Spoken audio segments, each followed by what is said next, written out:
What's going on, guys? I'm Chris, and today I'm going to be going through all of my Blu-ray pickups from the month of May. I'm pretty excited to do this because these videos are just more laid back if you haven't seen them before.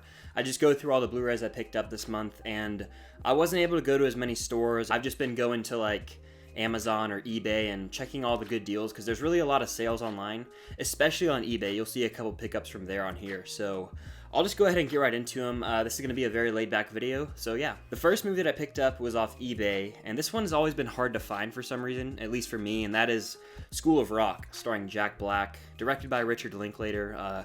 This is a complete blast of a movie. I absolutely love watching Jack Black pose as this substitute teacher at the school, and then how he starts to, play music for the kids and really get invested, and they create a band and they want to compete in the battle of the bands by the end of the movie. I just think Jack Black probably gives his best performance, and when I think of Jack Black, I think School of Rock, at least for me.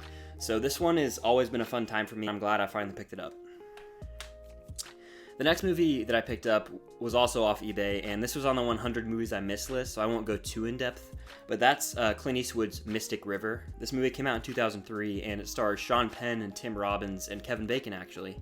But Sean Penn, I think, gives his career best performance by far. I haven't seen him in a lot, but he just really plays a broken father who is suffering through the loss of his daughter, as well as some childhood trauma. So seeing him in this movie, he does a fantastic job. So glad he won the Oscar. And also Tim Robbins gives his best performance. And yes, I know he's in the Shawshank Redemption, but trust me, he's better in this movie. He is a very broken human, and he has to go to some dark places. So you should definitely check out Mystic River if you haven't. I think it's Clint Eastwood's best directorial effort for sure. It's not going to be for everybody though, because it is pretty dark and it deals with some touchy themes about child abuse in a way, so I highly recommend it though still if you can handle that kind of stuff. But yeah, Mystic River. The next movie that I picked up is an absolute classic from my childhood, a Disney movie, Holes, starring Shia LaBeouf, who is in everything that I love as a kid. He was in this, Even Stevens, Transformers, Indiana Jones 4. He could do no wrong in my childhood, and I still really like the guy, so I'm excited to see what he keeps doing in his career. But Holes is an awesome movie. If you haven't seen it, you should watch it because it's definitely a product of its time. It came out around 2003, I believe, and it is based on a book that I read in elementary school, I want to say, so that's good. But yeah, basically, Stanley Yelnats, played by Shia LaBeouf, has to go to Camp Green Lake as opposed to prison because he's accused of stealing a pair of cleats from a famous baseball player that were being auctioned off, but really they just fell to him, and you see how he got stuck in this unfortunate situation and how his family's unlucky. You see that throughout this entire movie. And the funny thing about this movie is it stars Jon Voight, Tim Blake Nelson, and Sigourney Weaver. So when you hear that cast, you don't really think a Disney movie that was made in the 2000s. You think of an Oscar caliber movie or something like that. So yeah, Holes is a lot of fun though. Sure, it's got a lot of cheesy aspects, especially when it comes to the flashback parts of the movie, but I really enjoyed it, and Zero is probably my favorite character in this movie. I love the memes of just him and when he's Zero when they're looking for him. It's just a blast, and I love the camaraderie between the kids at the camp. All around, it's a nostalgic movie for me, and I love it. So next up, I actually picked up a steelbook, the only steelbook in this haul, of a Disney animated classic, and that is 101 Dalmatians. I love this steelbook so much. It's matte, and it's got Cruella de Vil on the front, and on the back it has Pongo and Purdy and the rest of the Dalmatians. So yeah, this is a absolute classic from Disney. I rewatched it in preparation for a video that I did on the channel recently, my top 10 favorite Disney animated movies with Nathan Hale, so you should check that out if you haven't. But I absolutely adore this movie. I think Cruella de Vil is a top tier Disney villain. And anytime there's a cool matte steelbook that's on sale, that's why I got this. It was on sale at Best Buy for $10, I want to say. They've really checked Best Buy's app because they'll put the Pixar and Disney steelbooks on sale for super cheap a lot of the times. So I'm really glad I picked this movie up. It's just one of my new favorite steelbooks, especially of the Disney ones that I own.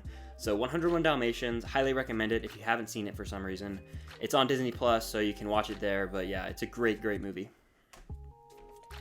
Next, I got The Great Escape on Criterion.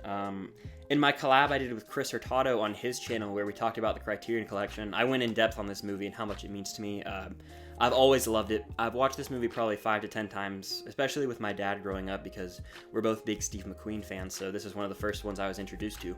but it is like the pinnacle of Prison Break movies in my opinion, because it blends the war genre, which I love, and the Prison Break genre, which I'm very fond of, and it blends them so perfectly. And you get a really unique and compelling story about these prisoners having to band together and secretly dig tunnels under the prison grounds, because they're all prisoners of war in World War II, to escape. And when it finally comes down to that last hour, it's really intense stuff. The whole Prison Break scene, how it goes down, seeing them try to escape outside, who's gonna make it, who's not, really puts you on the edge of your seat. So if you haven't seen The Great Escape, it's an all-time classic. It's even referenced in Once Upon a Time in Hollywood, Quentin Tarantino's latest movie. So that's just a plus right there. You should definitely check this movie out if you haven't. I think it's a definitive Prison Break movie and movie from the 60s. I really wish it won Best Picture. And yeah, The Great Escape is a must-watch. The last movie that I picked up is the latest from Disney Pixar, and that is Onward. Now, this is my favorite movie of the year so far.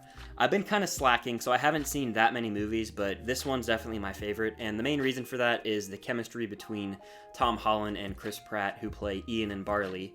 They're two brothers in this fantastical world, and I really enjoy seeing their interactions, and especially in that third act. The third act brings this movie home for me. So they're going on an adventure in the first two acts, and it's a lot of fun, but in that third act, the heartstrings are pulled on to the max, because I actually cried the first time I watched this movie, and that's because the brotherhood relationship is just so strong and very relatable for me, because I have an older brother, so I directly related to Ian in this movie. It's very like mystical, magical. I enjoy watching it. It puts me in a good mood.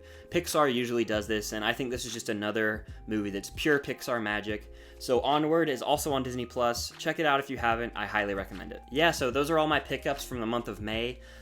Be sure to like this video and definitely comment down below what you picked up, because I'd be curious to hear that and have a discussion in the comments.